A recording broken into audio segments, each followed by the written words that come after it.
আসসালামু আলাইকুম। সবাই কেমন আছেন? আশা করি সবাই ভালো আছেন। আলহামদুলিল্লাহ আমিও ভালো। একটা কথা মনে পড়লো, ছোটবেলার কথা না বলে বলতে পারতেছি না আপনাদেরকে। ছোটবেলায় যখন আমরা অসুস্থ হইতাম, আমাদেরকে দৌড়াদৌড়ি করে আমার আম্মা আব্বা হোক কেউ আমাদেরকে গ্রামের ডক্টর আছে, ডক্টর বাড়িতে বা ছোটোখাটো দোকান আছে, দোকান নিয়ে দিতাম। তো আমাদেরকে অনেক মেডিসিন দিত বা অনেক ধরনের মেডিসিন।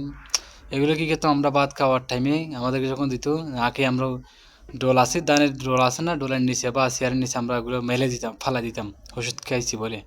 আর এখন অসুস্থ হয়ে গেছি, অনেক দিন হতেছে, কিন্তু যাই মন চাইতেছে না যে টাকা, নিজের টাকা খরচ হবে, টাকা কিনে আনি মেডিসিন খাবো।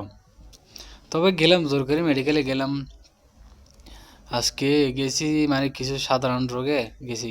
3,000 টাকার চার্জ নিচ্ছে আমার থেকে, বাংলার টাকা 3,000 টাকা দিলাম, তারে কিছু ওষুধ দিছে। একটা ওষুধ হাত থেকে পড়ে যাবে বলে সুন্দর করে ধরে কেটেছি।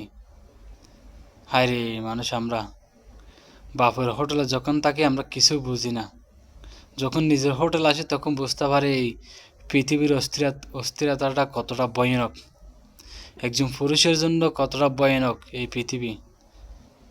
এটা আমরা বলে বোঝাতে পারবো না কেউ কাউকে। হ্যাঁ, এখন নিজে 3,000 টাকা শুধু জাস্ট আমার থেকে ডক্টরের ফিস নিছে আর কি, এটাই আমার গায়ে লেগে গেছে। আর আমার আব্বা আম্মারা আমাদের জন্য কত যে কষ্ট করতেছে, করে বড় করছে, এটা বলার কোনো ভাষা নেই। এখন বুঝতে পারতেছি লাইফ যে কত কঠিন।